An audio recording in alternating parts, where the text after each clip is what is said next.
I'm going to show you how to carve this little unit, this little blossom design. In its own right, it's not very much, but when you start adding them together into rows, or even quilting or tiling an area, then it becomes a really effective design. It looks great. And you can use it, as I have, on this chopping board, or on bigger projects, such as around the edge of a table or a box. Lots of different applications.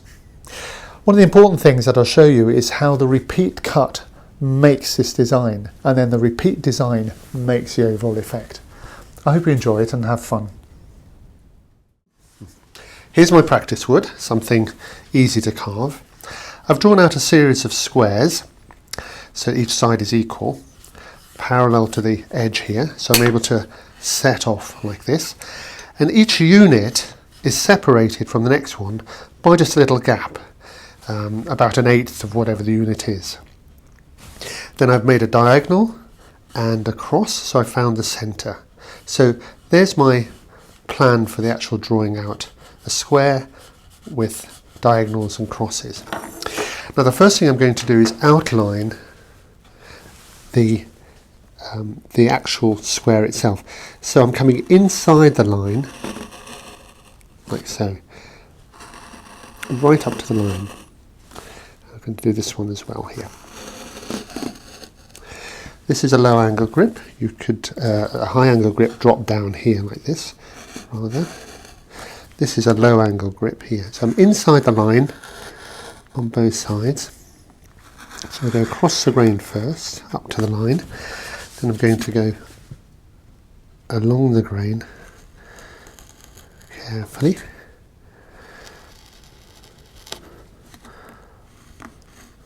One side, then the other. Inside the line, not too deep. And I'm going to have to go over the bit I started.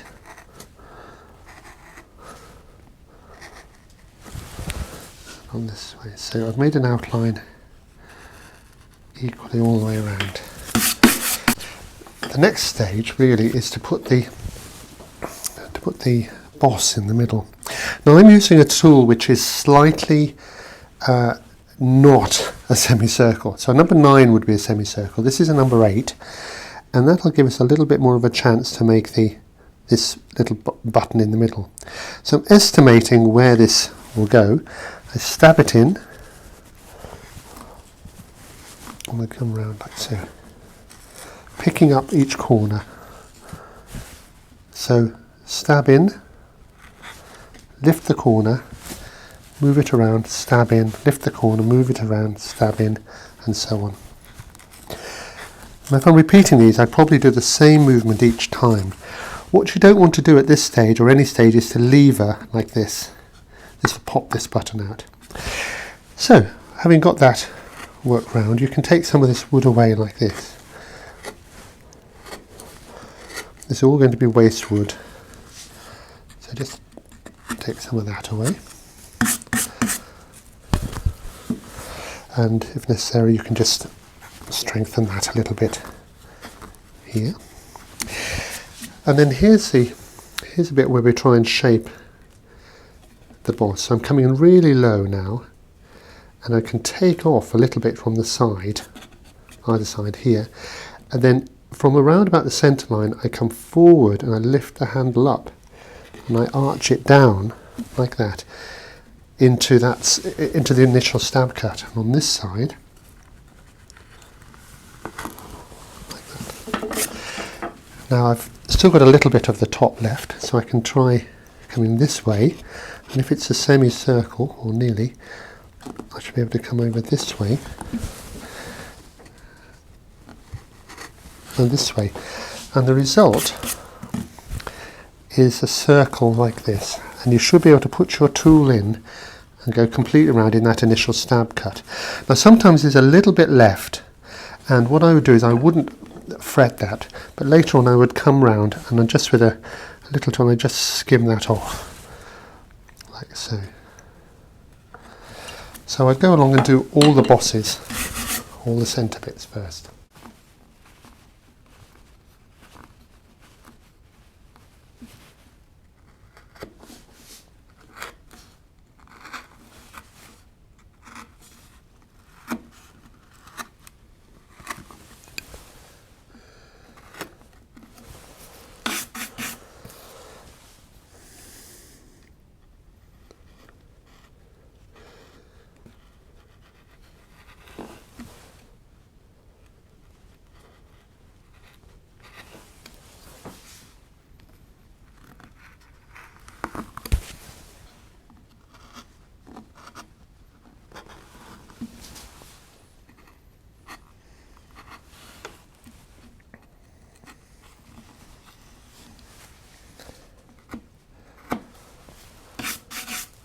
The next stage is to separate the 4 petals or leaves. So using a fishtail gouge, little fishtail with more pronounced corners, and this is a bit like carving a serif. What I do is I push this corner down and make a little triangle from the inside out like this, and then taking a fishtail chisel I can run down and nick out that little inverted pyramid. You can do it from the outside to the inside to the outside like that, or from the outside to the inside, or a mixture of both. So lining it up, everything's angled, so this is angled at 60 degrees. The V tool originally was 60 degrees, so these tools are also angling, and the wall here 60 degrees, so we're giving a little bit of light. So make sure as you pass now each one of those is tidied up. If necessary you can just go back and pick that up. So we go around, we do each 4 petal, and what I would do is if I'm doing a string of these, I would do a series, do all this cut at the same time, this one here, and I do this one, and that one. I try and repeat the cut, and that way I get this consistency. Pushing that corner down into the little pyramid at the bottom, little inverted pyramid. The next stage is to start putting some shape into these 4 corners. The way this will work best is if you work from the direction of the grain, which is in here, round to across the grain, and then you'll find you're cutting a good side and a bad side and cleaning up each time you go along. And I would make a longer centre cut and perhaps 2 smaller ones like that. So a smaller one here, longer one there, and a smaller one here. And then when you've done that, make sure that this junction here with the petal is nice and clean, so you can go around and stab that in again. Now depending on the quality of your wood, you will have more or less of any tears, but you shouldn't have too much here, so make sure that's nice and clean before you move on. And then what you can do is you can put your a skew chisel back to the skew chisel or a fishtail chisel, and just tidy up that division between the 2. These 2 little blossoms are the same, and in a way are very simple, very nice repeat pattern, but we can add to one of them to make it a little bit more interesting. For example, using the same fishtail gouge, we can take out a little bit of the corner of one leaf like this, and we could do that for example on each corner in a way that makes it look a little bit like a wheel. So we're just doing all the left hand corners, or we could do it on both. So it's just a simple nick like this across, taking out with the corner.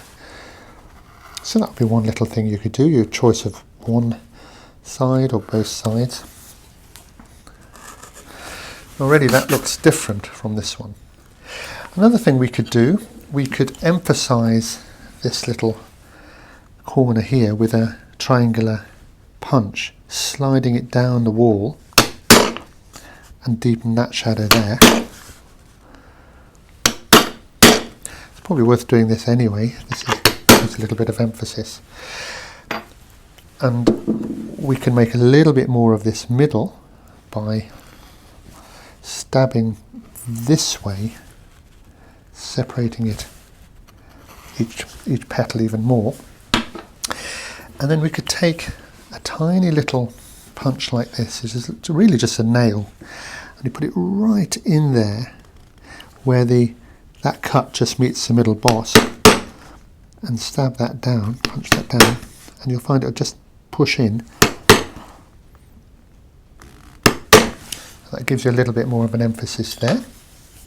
Let me just show you that so you can see that a bit more clearly. You can see where my 4 punches went in. Gives a little bit of emphasis.